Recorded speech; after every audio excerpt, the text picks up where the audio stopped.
Another thing was the graffiti. I know you've seen the graffiti around the city, and we used to do before COVID. We did a graffiti abatement program, and every third grader in Madera Unified got that program. And we had our code enforcement officers, Councilman Montez, out there. He pretended like he was, a gangster, and he had a beanie on, and he sprayed the wall that they brought.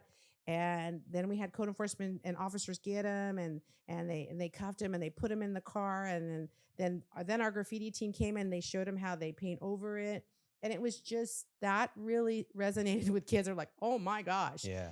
And we actually had a couple kids help handcuff and like walk them away, and it was just, I mean, Scared straight. yeah, don't do graffiti. And so and they again were our educators out there teaching their little brothers and sisters, and they would drive by in the car with mom and dad. Oh my God, that's graffiti. The parents were like, how do you know what graffiti is? Because they're learning it in the schools. Yeah. And so our graffiti like went way down. It really did. Yeah. But again, after COVID, those programs went away, which we're trying to rear up, just like Neighborhood Watch. It doesn't happen overnight. It's going to take time to get those back up and running. But until then, we are going to see some of that in our city. And I have to tell you, those graffiti young men and women that are doing that, we're catching. Good. We've gotten already 3 young men. I think they're young men. I say young man, but Alex is a young man. Diego's a young man. Everybody's a young man in here but me.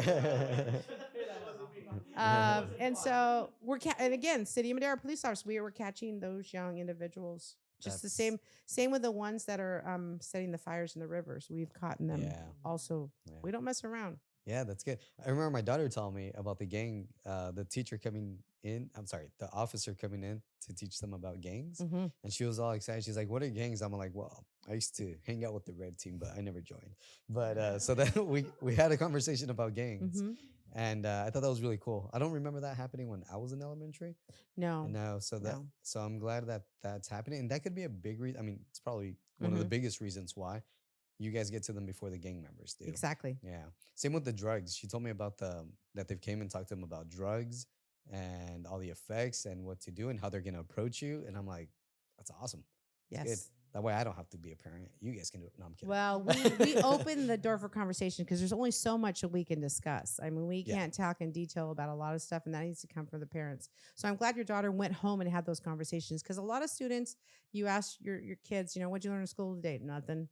I'm like, and I used to tell my students, if I hear you tell your parents you learned nothing when we did 15 things today, somebody's going to get it. That's what I used to tell them, because we were always moving and there's plenty to share.